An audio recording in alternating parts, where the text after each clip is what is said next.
Remako Bobby, ever faking cheat my days, or IMS, and then someone in share with my days. Video my yamba, or my funny padona sika, or my threatening the padona, no more geomusica or Binance war. When ya a first way work a partner say, won't say Binance one, so person ton quena, maybe a person ton and for bank and as a mobile money, and medical videos about how I beat your first one ton money pan send this kind of mobile money at our bank. Uba Binance ya mabi Binance ya ubi uba Binance na so aba p2p trading ubo p2p trading na unse wo sell ha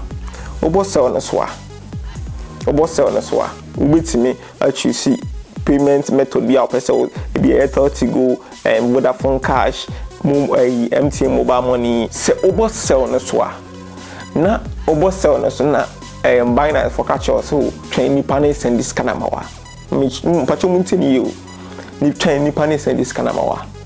die usika no ai wo account ni na why wan say wo ton kwen no die lock kwen fast way ne say Binance for freeze no uti Binance for freeze no omo freeze nti e bia person wo ye bank transfer say okay my process me send me ton kwen do say ena money pa no ntu ton ye no e bia 800 USDT nti ni pa na say send bia be 6000 why Binance for freeze 800 USDT za 800 USDT no untimi fanya hwe compense transaction time na e read no ebe ende nti say when advantage ni pa do na fast we taking it say or yes a bank transfer okay ma send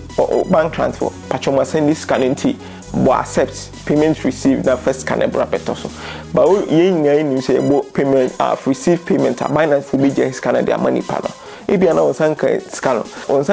ni pa no so send ye ni ni pa na be kan say okay once just can ma me report ama Binance for free to account no cause person fraud me person fraud me send news can no nti say e bia omo ba crypto mo no so we are won't say nipa yem hihye no we free to account sesen na omo say ni tie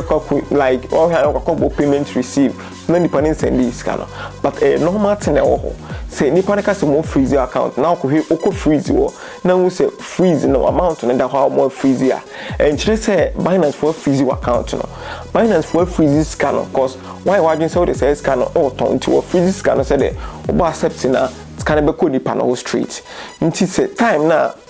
that transaction that's on the time not so or major scan the amount what is a major scan amount found in ho inti me money pan trade so cause sindipa na Binance customer also your Binance customer nti so report to Binance for be yen hwehwe mu ansa anya say Binance fiti no block your account no nti me mo be in trade so mo free to account no cryptocurrency is kadwuma na wo ye nti say wa mo adwi mu wanye very smarter obi be first one juice call obi scam wa usika na waji o nti moma yede ye hwe no ma bi na siri ni be enyine betimi akoso ye mfa sa de ni nye obi a no wetimi edrus wo won ho a fast wide handle case no follow faking tree on Facebook